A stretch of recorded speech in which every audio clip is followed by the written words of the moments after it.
In Postmasburg het 'n besondere uitreikprogram vandag nuwe lig gebring aan die krag van samewerking.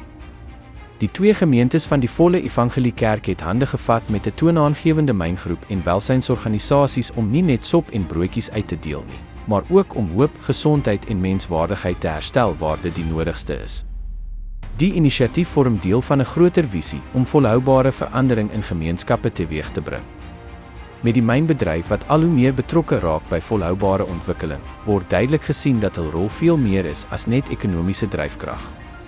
Hulle is nou ook vennote in die opheffing van mense, in die ondersteuning van projekte wat lewens aanraak. Kerke is van die oudste en mees betroubare instellings in ons gemeenskappe. Wanneer hulle saamwerk met die private sektor, raak moontlikhede werklikheid. Hulle bereik, hul invloed en hul empatie maak hulle onmisbare rolspelers in die stryd teen armoede, werkloosheid en hopeloosheid. Tyra Jacobs, betrokke by 'n organisasie wat hul beywer vir dwelmbekampe, rehabilitasie en opvoeding, verduidelik hulle rol. Ek is Sarah Jacobs van Tsansabane Alcohol and Drug Services, ook bekend as STATS. Dit is 'n NPO of 'n NGO in Tsansabane. Vandag is ons uitgenooi deur 'n myngroep, eerstens om ons dienste te bekend te stel aan die gemeenskap en in hierdie area en ook om ons ondersteuning te bewys. So vandag is dit implementeer ons een van ons verskeie programme binne die organisasie en dit is bewusmaking. So ons kom na hierdie area toe om mense te kom vertel wat ons doen en hoe ons hulle kan help.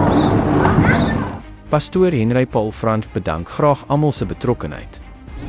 Namens myself en Paul Frank, pastoor van die Volle Evangelie Kerk in die dorp, sowel as Bishop Philip van Rensburg en pastoor Linda van Rensburg in Newtown en die liggende areas, wil ons vir almal in die gemeenskap baie dankie sê vir hierdie geleentheid waar ons kon help. So ook vir al die rolspelers, die myngroep sowel as al die ander borde wat vir ons hierdie dag moontlik gemaak het. Ons waardeer dit opreg. Mag die Here julle ryklik seën. Hierdie uitreik dis nie net 'n dag se goeie daad nie. Dis 'n herinnering dat waar geloof en gemeenskapsverantwoordelikheid ontmoet, daar iets besonders gebeur. Mense word versorg en die gees van Tsansabane word versterk. In 'n wêreld vol uitdagings is sulke oomblikke goud werd. Danksy ons adverteerders wat die rol en impak van onafhanklike gemeenskapsjournalistiek verstaan, was hierdie nuusbulletin moontlik gemaak. Horizon Media, Postmasburg, Noord-Kaap.